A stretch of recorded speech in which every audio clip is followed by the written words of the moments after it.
Shiur est dédié à la refoua shlema, le prompt rétablissement, la guérison complète de Hanina Nicole Bat Rachel. Betor Koshach Cholot Amo Israël. On parle un peu de la parashat Chaye Sarah. C'est la méthode du Shidduch, messieurs. La Torah va parler sur des lignes et des lignes le Shidduch, pas du siècle, du millénium de l'histoire, d'accord, le Shidduch, du fils d'Abraham. Abraham, il a un fils, Yitzhak, c'est le tzaddik, n'est-ce pas, fils du tzaddik. Abraham, il est tzaddik, mais fils de pas un tzaddik. Là, on a un tzaddik, fils de tzaddik. Donc on veut trouver le meilleur Shidduch qu'il puisse y avoir pour vous, Bézat Hashem, bientôt. Alors, comment on doit faire? Alors, la Torah va dire en quelques mots, elle va raconter en plusieurs lignes, mais il y a, quand on rencontre maintenant la première fois où Eliezer, donc l'envoyé d'Abraham, va rencontrer la fille qui est peut-être la candidate pour être le shidduch du fils de son maître, donc Yitzhak. Donc l'histoire est connue. Abraham lui dit à Eliezer, prends pas les filles de ce pays, va dans mon pays natal là-bas, et Dieu t'aidera pour trouver la fille qu'il faut pour mon fils Yitzhak. Eliezer fait une prière à Dieu, et il dit à Dieu, écoute, là, quand j'arriverai au village là-bas, je demanderai à une fille, donne-moi un peu à boire s'il te plaît, et la fille qui me dira non seulement à toi, mais aussi au chameau, je donnerai à boire. Ça, c'est la fille que tu as destinée pour Yitzhak. Bon, il arrive, sort justement Rivka, elle vient de sortir du puits avec sa cruche sur la tête ou sur l'épaule, et l'homme la voit, donc Eliezer la voit, il court vers elle, et lui dit, Agmini, le texte, Vayomer Agminina me'at ma'im mekadech. Agmini, c'est juste pour goûter, donne-moi me'at, un tout petit peu d'eau de ta cruche pour goûter. Qu'est-ce qu'elle répond, elle? Et là, on va voir exactement les qualités pour se marier. Qu'est-ce qu'il faut? Alors, bien sûr, il faut une tzedeket, une fille qui a la yirat shamayim, qui a la crainte du ciel, qui va faire la Torah comme il faut.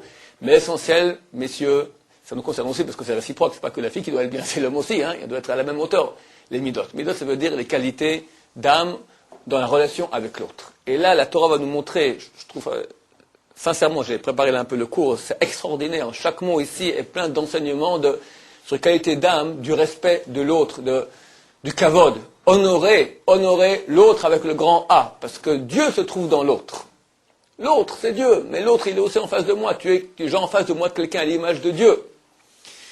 Alors, première chose, elle lui répond, va Tomer. Shte Adoni. Il lui a demandé, donne-moi à goûter. Il lui dit, bois. Pas prends à goûter. Bois, première chose, je te donne à boire, pas seulement à goûter.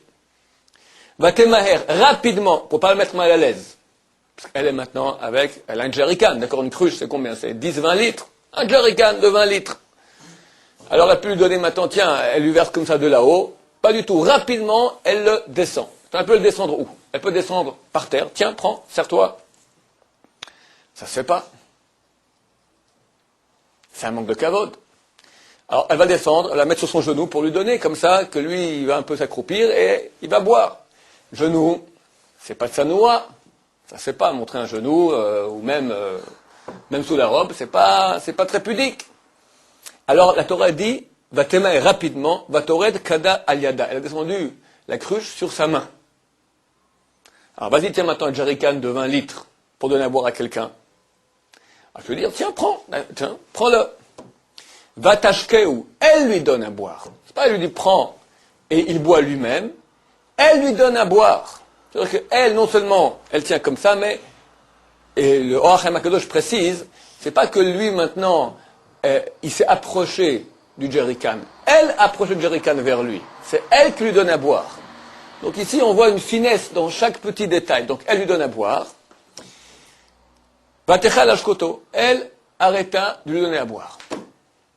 Vatomer, elle lui dit, Galig malecha eshav, je m'attends aussi puiser de l'eau pour tes chameaux, adin kilushtosh, parce qu'ils vont finir de boire. Pourquoi finir de boire? On ne sait pas combien ils veulent, mais t'en fais pas, je te donnerai à boire jusqu'à ce qu'ils aient fini. Ils aient fini, et là, ça sera le signe qu'ils ont bu suffisamment. Donc, je vais donner tout ce qu'il faut, je vais aller. C'est donner à boire, il y avait 10 chameaux là-bas, aller à boire 10 chameaux, chaque chameau, il boit combien? 50 litres? 500 litres à l'épuiser.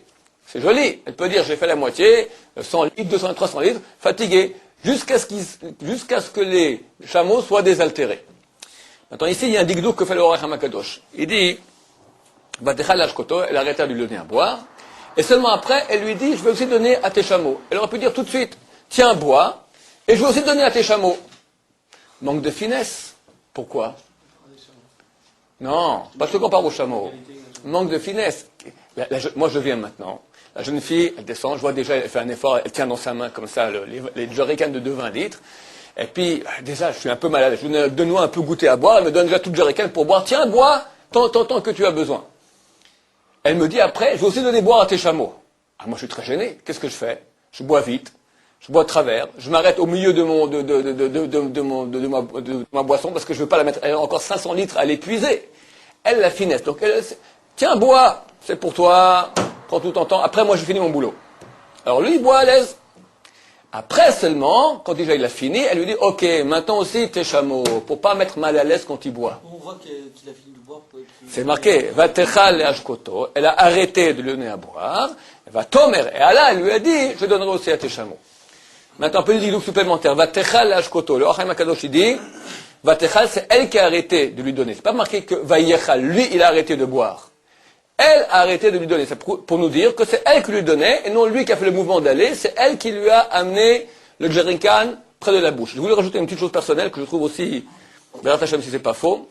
Elle a arrêté de lui donner à boire. Parce que lui, il peut boire, il boit, et quand il est gêné, parce qu'elle lui donne à boire, il veut pas la mettre mal à l'aise. Alors il boit, et à un moment il dit, ok, ça suffit. Quelque part, il est un peu mal à l'aise, parce que c'est de lui que ça dépend. C'est comme si elle s'est mise complètement à son service. Alors il est mal à l'aise de la mettre, elle, complètement à son service. Là, elle va jouer le jeu, elle voit, c'est quand il commence à être complètement désintéressé, il va finir, elle dit, ok, maintenant ça suffit. Comme si c'est elle qui décide d'arrêter de lui donner. Est-ce que quelqu'un comprend la finesse que j'ai dit là-dedans? Okay. S'il voit et puis dit, ok, c'est bon, ok, tu m'as rendu service, merci beaucoup. Mais quand on nous rend service, on est un peu gêné. Là, elle lui laisse boire tout ce qu'il faut, ok, c'est elle qui arrête. Quelque part, il est moins redevable. C'est la super finesse. Faire en sorte qu'il ne soit pas gêné. Exactement. Ensuite, rapidement, Batemaher, pour ne pas le mettre à l'aise, elle court. Et elle puise de l'eau pour les chameaux. Les chameaux, ils finissent de boire. J'ai entendu une fois un pérouche aussi. Elle était extrêmement... Pourquoi Eliezer a demandé cette chose-là? Il voulait voir comment elle va réagir. Je demande à une jeune fille maintenant, donne-moi à boire un peu, juste à goûter de ta cruche d'eau. Bon, j'ai goûté de la cruche d'eau. Qu'est-ce qu'elle fait avec la cruche d'eau? Elle amène à boire ça à sa famille. Il y a un monsieur étranger qui a mis sa bouche dans la cruche d'eau familiale. Il vient de, je ne sais pas d'où, d'un pays étranger. Peut-être il est malade, peut-être il a une maladie contagieuse, un truc affreux. Je ne vais pas amener ça à la maison. Alors qu'est-ce qu'elle doit faire? Elle doit refuser. Mais refuser, ça ne se fait pas. L'hospitalité, il faut être bon à l'autre. Alors elle lui donne à boire. Après, qu'est-ce qu'elle fait de l'eau? Elle doit verser par terre. Le type, il a bu, ok, vous avez fini, allez, glou, glou, glou, elle verse par terre. Je ne suis pas malade. Alors, le truc, rapidement, les chameaux. Elle va maintenant puiser 500 litres d'eau pour les chameaux, histoire de ne pas mettre mal à l'aise le type en lui montrant qu'il a bu dans le verre, directement dans la cruche, et maintenant elle a un problème, parce que ça ne se fait pas d'amener cette eau-là maintenant à la maison, dans lequel a bu un étranger, peut-être il a maladie contagieuse, pour ne pas le mettre mal à l'aise, elle va maintenant aller faire les travaux forcés, 500 litres, puiser pour les chameaux. En 3 lignes ici, messieurs, et... Alors, Codiler. Ce que vous avez dit là, c'est personnel ou c'est un pérouche? Non, ça c'est un pérouche que j'ai entendu. Vaïsh Mishta'e. Et l'homme, il est Mishta'e en état de hébété. Mahrish, il se tait la date pour savoir est-ce que vraiment Dieu, pour savoir maintenant de quelle famille elle vient. Il s'avère que c'est effectivement la bonne famille de la famille de Abraham Avinu. En 3 lignes, un acte, nous on aurait dit comment tu fais un chidour? Tu vérifies, et comme ils font en France, on vit 6 mois, 1 an et demi, après on se fiance, et après vas-y encore, attends 1 an pour le mariage. Rien du tout. En 3 versets, tchic-tchac, tu as vu maintenant la finesse dans le don à l'autre. Et ça, messieurs, pour nous, ça doit être une leçon de moussard extraordinaire. Parce que très souvent, il y a un piège. Il est certain d'abord que pour arriver à une telle finesse, C'est seulement quand tu es dans la finesse de ta relation avec Dieu que tu peux aussi arriver à une finesse de la relation avec l'autre. Mais il y a un piège, que très souvent on va affiner notre relation avec Dieu, et on reste extrêmement grossier dans notre relation avec l'autre. Parce que c'est beaucoup plus facile d'être fin avec Dieu que d'être fin avec l'autre. C'est impossible, ce que je dis. Tu ne peux pas arriver à une grande finesse avec l'autre lorsque tu es grossier dans ta finesse avec, quand je dis avec Dieu, c'est avec toi-même. Il faut être fin pour être fin avec l'autre. Il faut être fin avec soi-même pour être fin avec l'autre. La finesse avec soi-même, elle provient de ma relation avec moi-même, avec Dieu, avec ma richesse intérieure, avec ma spiritualité, avec le Créateur. Quand j'arrive à être très fin dans ma relation avec Dieu, où la vie a une valeur très grande dans chaque instant, dans chaque chose que je fais, chaque acte a une portée, alors mon acte, je peux commencer à faire attention à la relation avec l'autre. Beaucoup de gens disent, moi je fais de la personne, je n'ai jamais volé personne. Bon, c'est faux. C'est faux. Parce que le vol, quand tu regardes, c'est extrêmement facile de voler. Chazal disent que quand on parle des juifs pratiquants, la majorité vole. C'est pas qu'ils vont à l'étalage, ou bien, d'accord, c'est pas, je te parle pas de ça. Mais, c'est très facile. Tu dépasses quelqu'un à la queue, tu vas, je sais pas, tu vas à un service public où il faut payer, t'as pas d'argent, tu prends le service public, mais tu payeras 2 jours plus tard. Ok, t'as rendu. Mais quelqu'un t'a permis d'emprunter, t'as fait un emprunt, quelqu'un t'a permis d'emprunter, les gens vont aussi des fois au mikvé, d'accord, ils n'ont pas d'argent. Ok, ils trempent. Ils paieront après 2 jours. S'ils payent pas, bah là c'est du vol. Mais t'as emprunté. Emprunter sans demander d'autorisation, la Gemara dit que c'est un issour de horaïta de vol, c'est du vol. Emprunter sans prendre la permission, c'est du vol. Gazlan. Alors les gens disent, je ne fais jamais de mal à personne. Ils font de la vente. La vente, c'est pas du vol. C'est pas du vol. Ce qu'on appelle la vente en France aujourd'hui. Hein, on est pour le commerce équitable. C'est pas facile. Quelqu'un il peut jouer la comédie aussi, faire genre il est poli et tout ça, et tout Bien ça sûr. pour avoir ce qu'il veut, et puis après, Ok. il se laisse aller. La vraie finesse. Ah, tu parles dans un chidour maintenant. Ouais. Ok. Quelqu'un peut faire genre il est très aimable et tout ça, et puis après... Bon, ok, je te dis pas maintenant. C'est vrai qu'il y a des joueurs, mais à nous d'être fins, pour voir, tu sais, dans la relation à l'autre, on peut pas, non. On peut pas jouer la finesse dans la relation humaine si on n'est pas fin. C'est tellement un art. Et ça, messieurs, il y a beaucoup de gens qui sont des grands lamdanim qui savent très bien étudier la Torah, beaucoup de gens qui savent prier très très bien, beaucoup de gens. Mais il y en a peu qui savent être très fins dans la relation avec l'autre. Et les grands d'Israël sont grands dans cela. Ils sont grands en Torah, ils sont grands en mitzvot, ils sont grands en prière. Mais leur grandeur, où tu vois, ça c'est la finesse de la relation avec l'autre. La hakpada, ça veut dire leur peur terrorisée de mettre quelqu'un mal à l'aise. La peur terrorisée de rater maintenant, de mettre quelqu'un au contraire, de l'honorer complètement. Chazal disent que Dieu a béni Israël du shalom. Hashem eret amo Israël b'shalom. Grand est le shalom, que c'est le clic, c'est l'ustensile par lequel Dieu veut donner la bracha au peuple d'Israël. Le shalom. Le shalom, c'est la relation qui est shalem, qui est parfaite avec l'autre. Shalom, c'est un des noms de Dieu. La présence de Dieu, elle vient lorsqu'il y a une relation parfaite avec l'autre. Et c'est dur, c'est extrêmement dur. Parce que pourquoi c'est dur? Parce que quand je suis avec Dieu, ok, Dieu, je ne vois pas, moi je fais ce qu'il faut, je pense que je fais bien. À part la paresse que je dois peut-être vaincre, il n'y a pas grand-chose à vaincre. Dans la relation avec l'autre, il y a tout de suite une concurrence. Il y a tout de suite un bagage de relations agressives, d'orgueil, de concurrence. Il y a tellement de choses qui rentrent en compte qu'arriver à s'aplatir pour l'autre.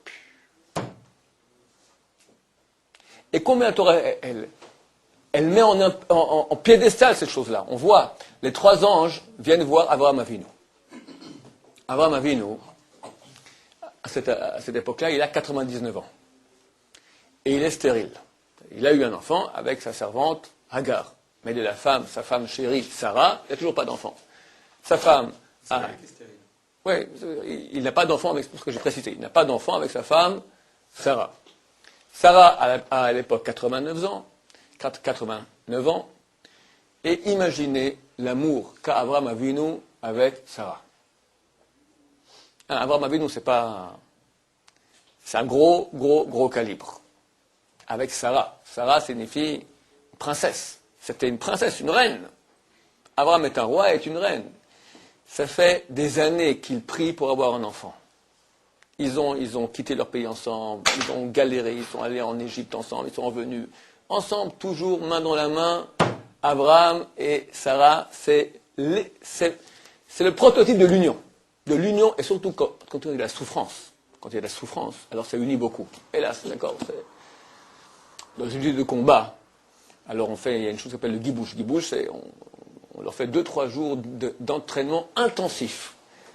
D'une souffrance terrible, après ça les colle ensemble, ça te colle ensemble, il y a une amitié indélébile.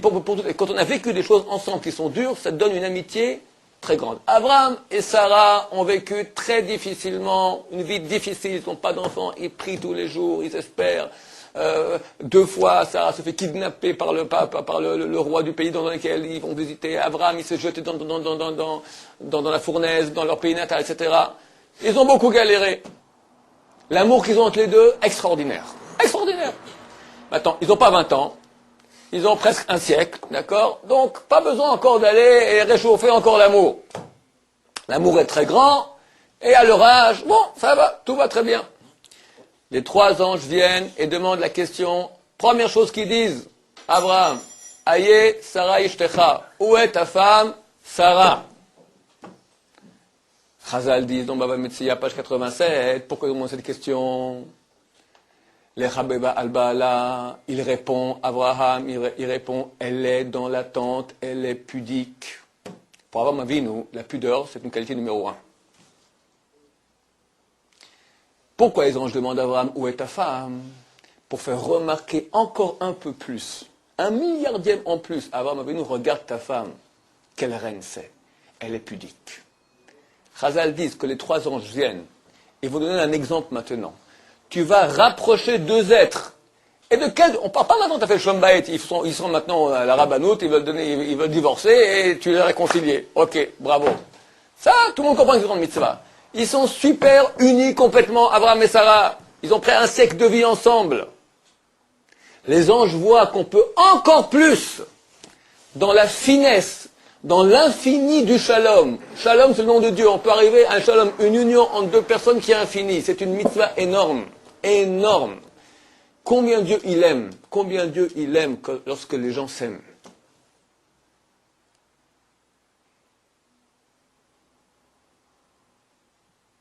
Dieu est prêt à effacer son nom pour mettre le shalom entre un homme et une femme.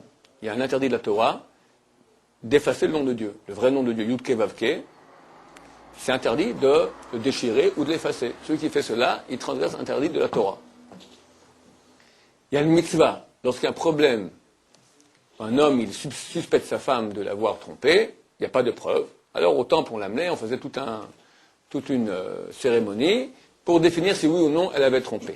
Maintenant, avant de faire cela, on tentait de ne pas faire cela et de prouver que tout va très bien. Dans cette cérémonie, on écrivait un texte dans lequel était inscrit le nom de Dieu et on effaçait ce texte-là dans de l'eau qu'on faisait boire à la femme.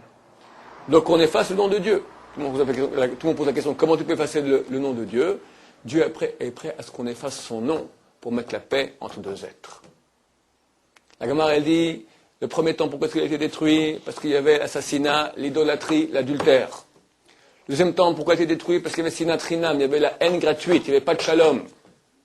Demande à Gemara, lequel est le plus grave?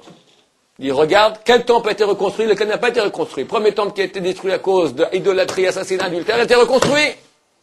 Le deuxième temple est toujours détruit. C'est pour être aussi parce qu'il y a eu récidive.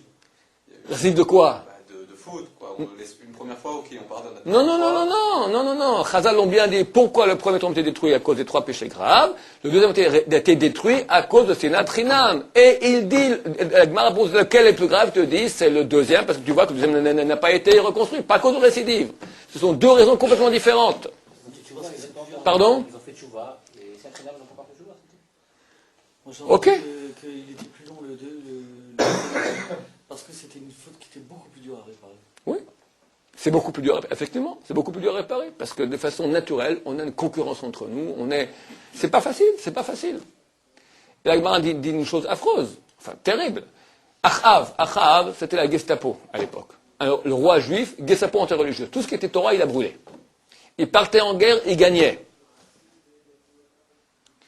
Et à l'époque, je ne sais plus de quel autre roi, qui était un grand sadique, que tout le monde s'était, je crois, à l'époque de Chizkiyahu. Chizkiyahu Amelech. À cette époque-là, tout le monde vit la Torah. La Torah, tout le monde était grand sadique, tout ça. Ils partaient en guerre, ils perdaient. Pourquoi? Parce qu'ils n'étaient pas unis. Tour de Babel, très bien. Tour de Babel, ils étaient unis, tous unis, maintenant on va aller se battre contre Dieu. Qu'est-ce qu'il fait Dieu? Il les disperse. Le déluge, quel était leur péché? Ils ont fait la rayotte, ils ont volé, ils ont fait la rayotte, les interdictions sexuelles, et Dieu les a complètement éliminés. On voit lequel est plus grave. Le déluge. Pourquoi? Parce qu'il y avait du vol. Le vol. Là, ils ont construit une tour pour se battre contre Dieu. Ils étaient unis. Ah, ça, Dieu, il pardonne son kavod à lui. J'ai vu, il s'est marqué, Dieu est appelé Melech HaKavod. Le roi du kavod. Pourquoi? Ben Zoma dit dans la Mishnah, dans Avot, Ezem Chubad, c'est qui? La personne qui est Mechubad, qui est honorable, Hamchabet Tabarot, celui qui honore les autres. Il n'a pas dit celui qui est un tzaddik, celui qui est un chacham, celui qui est le Mechabed, celui qui honore l'autre, il est honorable. C'est lui qui digne d'honneur. Donc pourquoi Dieu est appelé le roi de l'honneur, Melech HaKavod? Parce que lui aussi a fait d'honneur aux autres, auxquels c'est marqué qu'on n'a pas le droit de monter sur le cheval d'un roi. Un roi avait un cheval, un boulot, le roi il est mort, ce cheval, personne ne peut monter dessus. Le trône du roi, et un nouveau roi, il faut mettre un nouveau trône. On ne peut pas aller sur le trône d'un roi. Dieu a mis Shlomo sur son trône. Comme ça dit la Gemara. Bon, évidemment c'est une chose imagée, mais Dieu a mis le roi Shlomo sur son trône. Donc Dieu, il est mochel, il pardonne son kavod. Il est appelé Melech HaKavod, il est appelé le roi du kavod. C'est quoi quelqu'un d'honorable? Quelqu'un qui s'aplatit pour donner du kavod à l'autre. Ça, c'est honorable. Et entre nous, tu vois quelqu'un qui honore tout le monde, quelqu'un qui est humble, quelqu'un qui sourit à tout le monde, tu vas pas tomber amoureux de lui? Quand tu vois quelqu'un de humble, quelqu'un qui honore les autres, tout le monde l'aime tout de suite. Il est toujours souriant, toujours d'accord de rendre au service. Il y en a qui disent bonne poire. Ah, appelons bonne poire, d'accord, mais c'est une bonne, d'accord, et Dieu dit tu es bon. Ah, il n'est pas idiot. Hein? Pourquoi hypocrite? Je te parle, je dis, on ne peut pas jouer. Ce qui m'a posé, la question qui m'a posée Daniel. Alors dans un chidour maintenant, je vais voir, la personne elle va jouer le jeu. Je ne dis pas qu'il est hypocrite, je dis on peut le prendre pour. Il y a un problème aussi avec ça. Alors je te dis que dans la finesse entre les gens, la relation, il n'y a pas de jeu possible. C'est tellement fin, ça se voit tellement. Quelqu'un qui est orgueilleux et qui va jouer, il va jouer humble, ça sent mauvais. Non, je ne dis pas que lui joue, je dis que les autres peuvent croire que. Mais si c'est authentique, c'est au niveau de vibration, si quelqu'un il est authentiquement humble, ça se sent tout de suite. Mais c'est un travail, c'est un travail, on peut pas être. Pardon? Il y en a qui pensent que oui, des fois, il y en a qui pensent qu'il n'est pas sincère.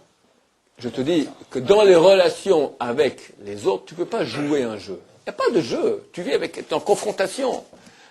Quand tu vas dans un magasin, tu vas, monsieur, pardon, monsieur, voilà, ok, ça sert à rien du tout. Mais quand tu vis avec quelqu'un, Pourquoi il y en a qui pensent que des fois, il existe des hypocrites? ça existe des gens hypocrites. D'accord, mais pourquoi lui, il se trompe pas? Il y en a plein qui se Il le connaît pas bien, il le connaît pas bien. Parce que lui, il y en a plein qui se connaissent. Il le connaît pas bien, il le connaît pas bien. Ou peut-être que ceux qui disent qu'il est hypocrite, ceux qui ont un problème de midot, ça se peut aussi. Je ne sais pas. Je ne sais pas. En tout cas, il est clair, quelqu'un qui, dans sa relation avec l'autre, il est nickel, ça se voit tout de suite, et il n'y a pas de jeu possible. Il n'y a pas de jeu possible. Il y a un jeu, quand c'est très superficiel, mais très rapidement, quand on rentre dans la confrontation, tu vois. Encore une chose extraordinaire, on verra ça dans 2-3 parachutes. Lorsque Yaakov Avinu se marie donc avec ses femmes, lui voulait que Rachel, après il a eu aussi Léa en plus, et après en plus les 2 servantes, Bila et Zilpa. Lui, il a aimé Rachel. De tout temps, c'est pour elle qu'il a travaillé. Bon, il a Léa, il aime aussi Léa.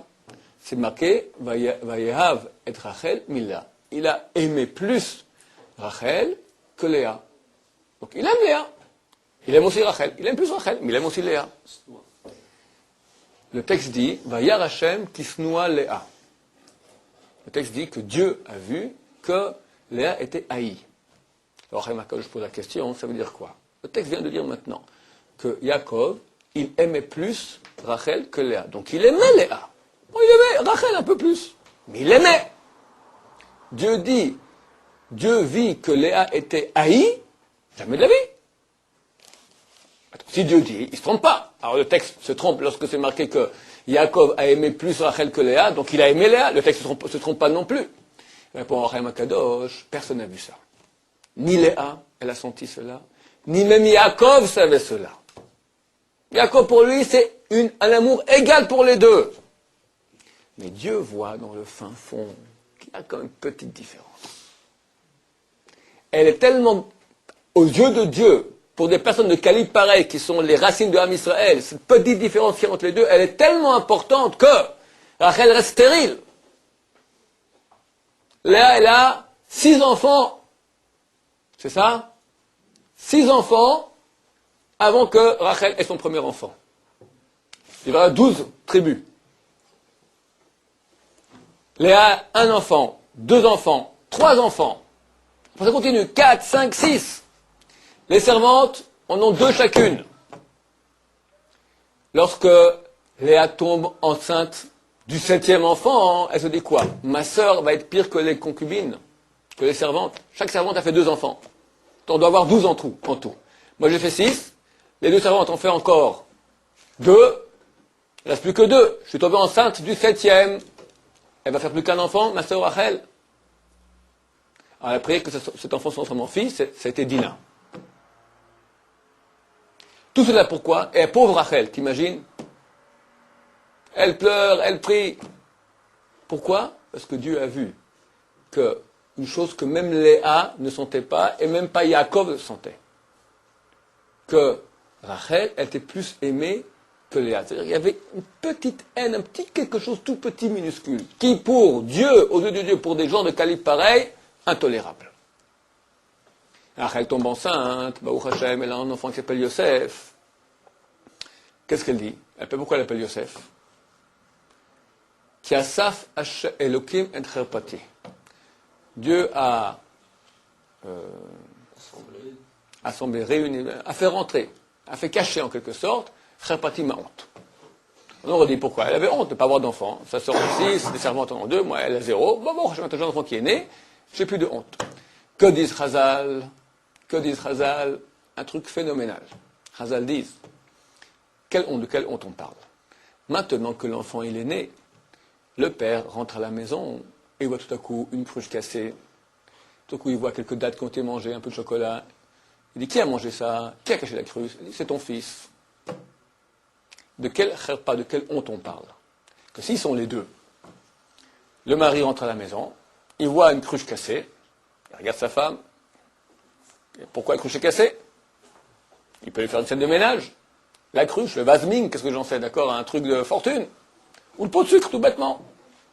Chocolat, t'as mangé du chocolat. Maintenant, elle peut dire, c'est fini. C'est ton fils qui a fait ça. Alors, je comprends. De quoi on parle? D'abord quoi? Si elle a mangé le chocolat, elle va dire c'est ton fils, elle a menti. C'est un mensonge. Et en plus, on parle de Yaakov, ou le chocolat, la cruche, même le vase ming. On parle de géants spirituels. Réponse à mon avis, en tout cas, en ce qui concerne le mensonge. On parle d'un cas où il rentre à la maison, il ne sait pas ce qui s'est passé. Il ne sait pas si c'est le gosse ou si c'est la mère, sa femme. Il voit le pot de sucre par terre.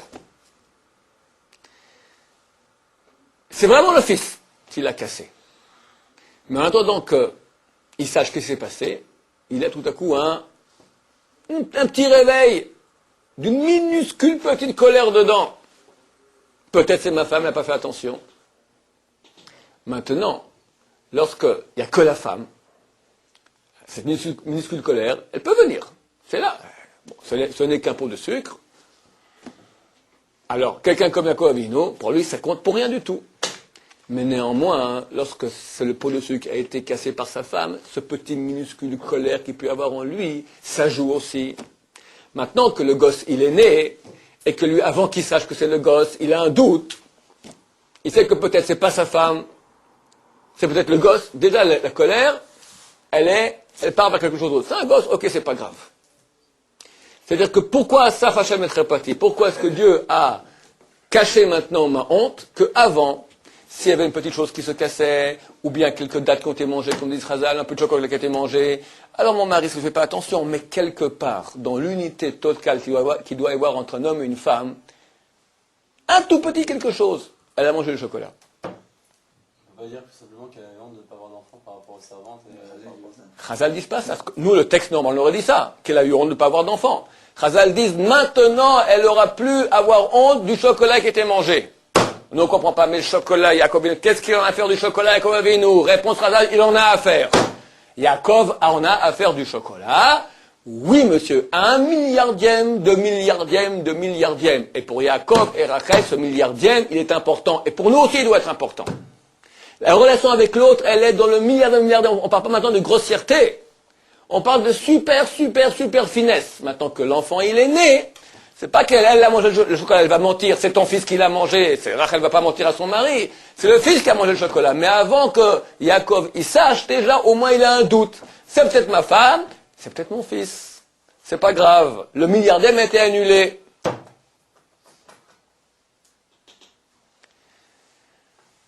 On a une mitzvah tous les jours. Quand en Israël on fait tous les jours, ça dépend un peu des minagim en Chutz, les Kohanim, Birkat Kohanim, c'est ça c'est de la Torah. Dieu vient et nous bénit par l'entremise des Kohanim. Birkat Kohanim. Comment finit la bracha des Kohanim? Issa Hashem panav elecha, Dieu va tourner sa face vers toi, Viasem lecha te mettra le shalom. Dieu n'a pas trouvé d'ustensile plus grand pour recevoir la bracha, pour bénir Israël, pour bénir le monde, que le shalom. C'est pas une chose facile. Tout le monde crie, on veut la paix, on veut le shalom. C'est le message de tous les peuples de tous les temps. Au nom du shalom, on fait les plus grandes guerres du monde. Le shalom, il est dans ta relation avec l'autre. Ne va pas faire des grandes manifs pour le shalom, ça sert à rien. Comment tu es dans ta relation avec l'autre? Aplatis un peu ton orgueil. Donne-lui! Donne un compliment.